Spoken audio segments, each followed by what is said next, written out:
Një 34 vjeçar banues të Shkodër përfundoi në prangat e policisë pasi specialistët e sektorit të qarkullimit rrugor pas ndalimit dhe kryerjes së testit konstatuan se ky shtetas po drejtonte automjetin në gjendje të dehur, ndërsa një 18 vjeçar përfundoi proceduar pasi u kap duke drejtuar motomjetin pa leje drejtimi. Gjatë 24 orëve të fundit, specialistët për hetimin e krimeve shpallën në kërkim një 32 dhe një 21 vjeçar të dy banues në Gru të Re, pasi në vendin e quajtur kryqëzimi Vinotekës janë konfliktuar me njëri tjetrin për motive të dobta. Gjatë konfliktit, 32 vjeçari ka përdorur edhe armën e zjarrit pa shkaktuar pasoja. Gjatë kontrollit në banesën e tij është gjetur një pushkë pneumatike sportive, e cila është sekuestruar në cilësinë e provës materiale. Policia po punon për kapjen e dy të rinjve. Gjithashtu, këta specialist nisën procedim penal për një 54 vjeçar pasi ky shtetas nuk ju bindi urdhërit policisë të punojësit policisë bashkiake gjatë një aksioni në terren. Ndërkohë specialistët për policisë kufitare nisën procedim penal për një shtetas serb 34 vjeçar për veprën e falsifikimit të vulave, stampave dhe formularve, pasi është paraqitur në hyrje të Republikës Shqipërisë përmes pikës kalimit kufitar të Hanit të Hotit me automjetin kamion dhe gjatë kontrollit rezultoi se targa e përparme ishte mbi vendosur dhe nuk i korrespondonte automjetit.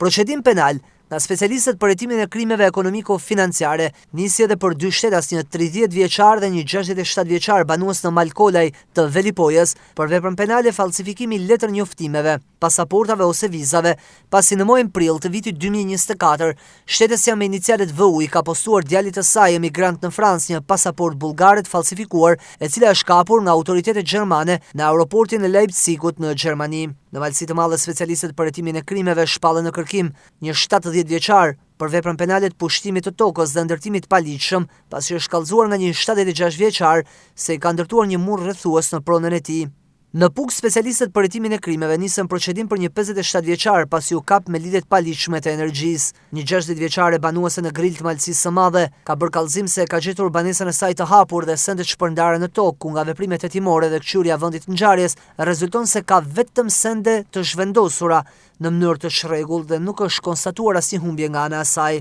Ndërsa në Hajmel, në oborrin e banesës së tij për shkaqe aksidentale, një 39 vjeçar ka deklaruar se ka rënë zjarr në automjetin që ka në pronësi, ku përpasoj automjeti është djegur plotësisht. Për të gjitha këto raste, materialet i kaluan prokurorisë për veprimet mëtejshme.